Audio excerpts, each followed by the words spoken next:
ဖောင်ဖြတ်တဲ့ဘရင်အောင်မထိဝတ်ခဲ့တဲ့ထိုင်းကကျိန်စာတဲ့ဖျားကြီး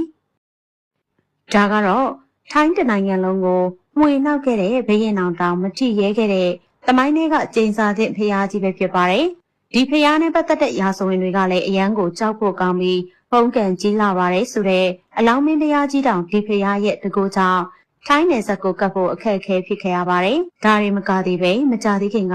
အာနာသိမ့်မာတဲ့ဆိုပြီးကြရက်ရိုက်သွားတဲ့ထိုင်းပြည်ကြီးကတော့အိမ်မက်မက်လို့ဆိုပြီးဒီဖျားကိုလာရောက်ဖူးမြော်ခဲ့ရတဲ့အထိထိုင်းမှာလွှမ်းမိုးမှုရှိပါတယ်။ဒါကြောင့်ဒီနေ့ရဲ့ဗီဒီယိုလေးမှာတော့မြန်မာပြည်နှစ်ပါးတောင်ကြောက်လန့်ရတဲ့ထိုင်းနိုင်ငံဖူးခက်ကျွန်းကကျိန်စာသည့်ဖျားကြီးအကြောင်းတင်ဆက်ပြီးသွားမှာပဲဖြစ်ပါတယ်။ဖျားရဲ့နာမည်ကတော့ဝါဖျားတုံလို့အမည်ရပြီးဒီဖျားကိုတူးဖော်ဖို့လုပ်သူတိုင်းဟာလည်းအင်မတန်ကိုကြောက်ဖို့ကောင်းတဲ့ဖြစ်ရဆိုမျိုးနဲ့ဘဝဆက်သိမ်းခဲ့ရတာဖြစ်ပါတယ်။မြေကြီးထဲမှာကိုယ်တစ်ပိုင်းမြုပ်နေတဲ့ဒီဖျားကိုစတင်တူးဖော်ခဲ့သူကတော့နွားကျောင်းသားငယ်တူပဲဖြစ်ပါတယ်။ဖျားသူကြီးတွေရဲ့ပြောပြချက်အရမြေကြီးထဲမှာမြုပ်နေတဲ့ဒီဖျားကိုနွားကျောင်းလူငယ်ကတွေ့ရှိခဲ့ပြီးအစတုန်းကတော့နွားကျိုးချီတဲ့ငုတ်တိုင်ရဲ့လို့ထင်ခဲ့တာပါ။ဒါပေမဲ့ထူးခြားနေတဲ့လို့ခံစားရတဲ့အတွက်မှုန့်နေတဲ့မြေတွေကိုဖြီချကြည့်လိုက်တဲ့အခါမှာတော့ဖျားရဲ့ဥကောင်းတော်ထွက်ပေါ်လာခဲ့ပြီးဝမ်းသာအားရနဲ့ဆက်တူးခဲ့ပါတယ်။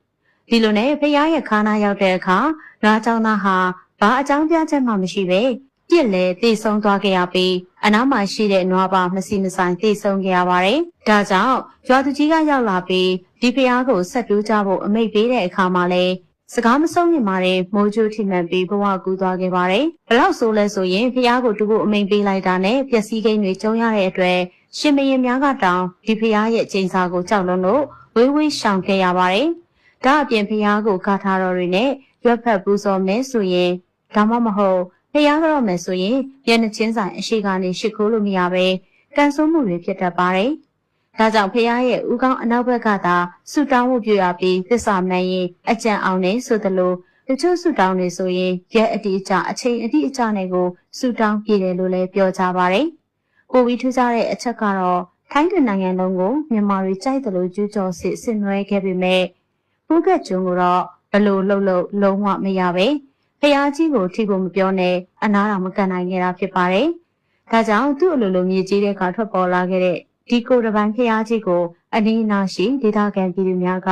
ရိုးရိုးသေးသေးပူဇော်ခဲ့ကြပြီးမကြသေးခင်ကဆိုထိုင်းပြည်ကြီးကိုယ်တိုင်ဆင်းပြီးဒီဖျားမှာအဋိဌံဆူတောင်းခဲ့တယ်လို့တော့ရိုးတိတ်သတင်းများအရာသိရပါတယ်။လူကြီးမင်းတို့ရောမြန်မာတနိုင်ငံလုံးကိုဖုံးပြီးတောက်ခဲ့တဲ့အလောင်းမင်းတရားကြီးဦးအောင်စီရတောင်ဒီဖျားကိုဘာကြောင့်မထိနိုင်ခဲ့သလဲဆိုတာ comment မှာဝင်ရောက်ဆွေးနွေးရင်အခုလိုထူးဆန်းဖွယ်ရာဗီဒီယိုလေးတွေကိုအမြဲကြည့်နိုင်မို့ကျမတို့ရဲ့ page လေးကို like and follow ထားဖို့လည်းမမေ့ပါနဲ့ဟုတ်ရှင်။